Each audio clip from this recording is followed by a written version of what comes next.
Please welcome your hosts for tonight. One of the country's top premier TV reality and game show host, Robbie Domingo.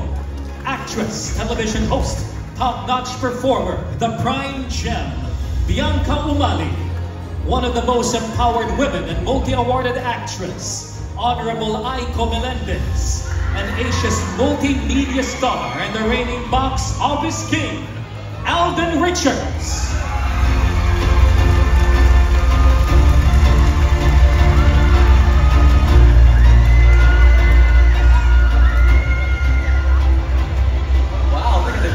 Ladies and gentlemen, boys and girls, all over the world, magandang gabi po, Pelikulang Pilipino!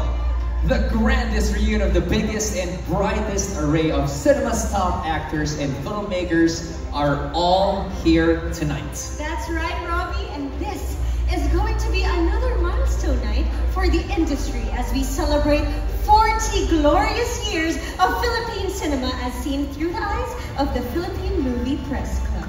I am deeply honored and privileged to be part of the celebration as I feel very nostalgic tonight to be part of this wonderful industry for the past 4 decades. Oh my gosh. Yes po, there's no doubt that this will go into Philippine cinema's history as one of the most glittering night as we pay tribute to the 40 years of Filipino film excellence. This is the night we all have waited for. This is the 40th PMPC Star Awards for Movies! Here we go! Let's go! Then we'll see you in a bit. See you in a bit.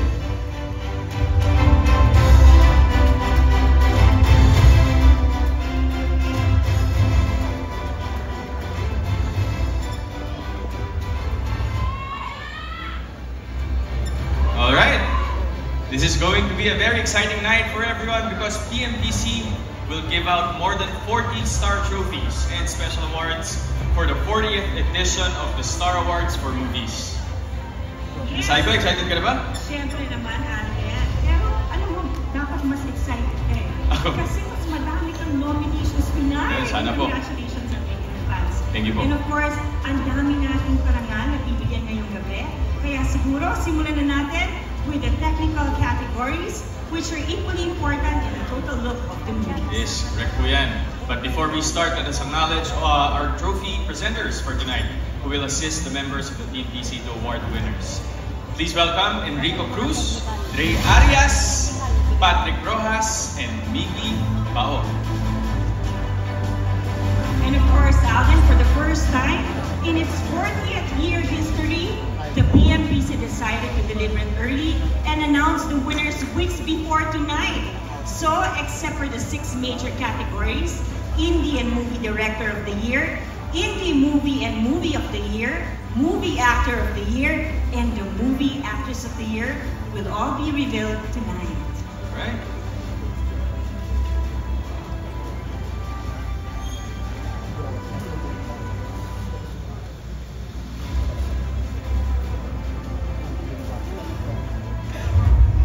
For Indie Movie Sound Engineer of the Year, Lamberto Casas Jr., Iti Mapupukang.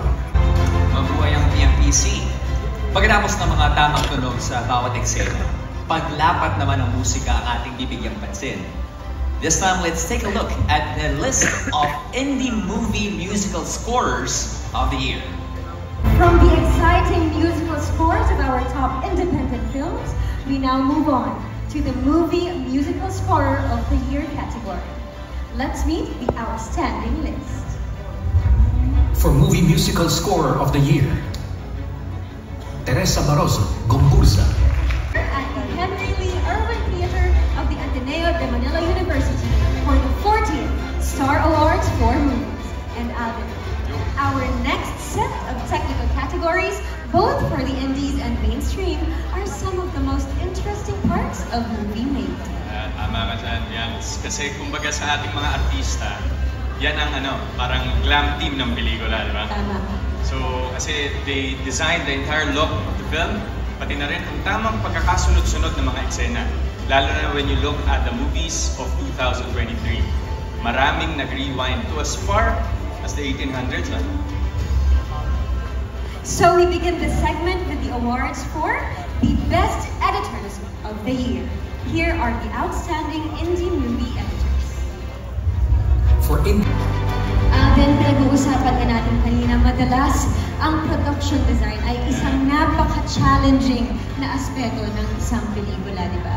Kaya nakakabilib sobra ang kanilang creative and artistic minds to come up with the desired look of every single scene. Kaya bilib kami sa mga production designers gaya ng mga sumusunod. For this next category, we will meet the most creative movie production designers who brought us to unbelievable fields and was able to take us on journeys through time and space. Let's meet them. For the PMPC is Evelyn Diaz.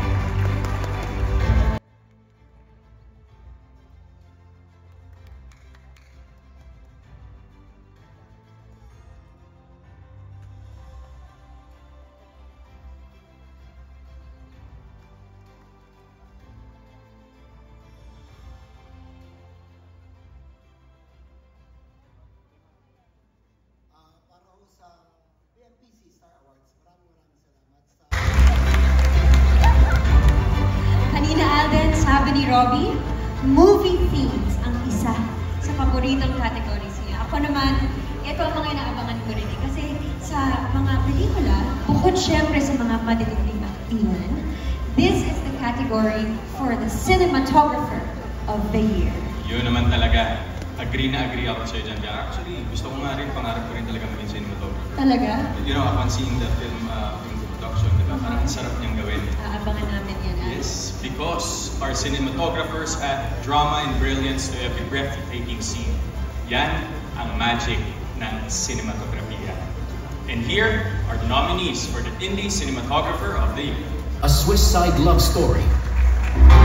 Presenting the trophy for the PMPC is Lourdes Fabian.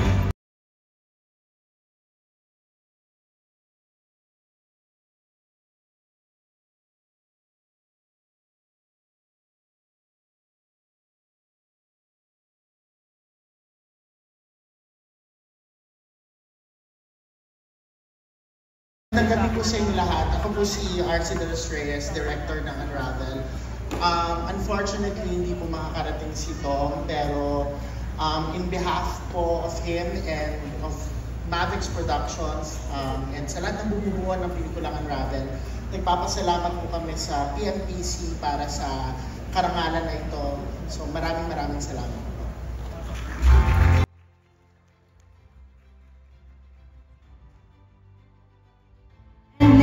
The most artistic and most beautiful scenes from our indies, we now move on to the movie cinematographers of the year. And this is the amazing list.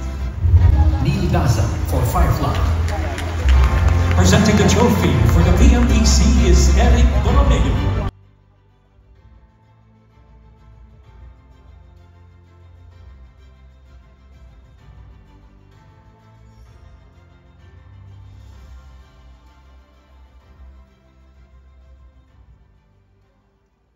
Gabi po, si Direk Neil po ay nasa Zamboanga ngayon for a shoot.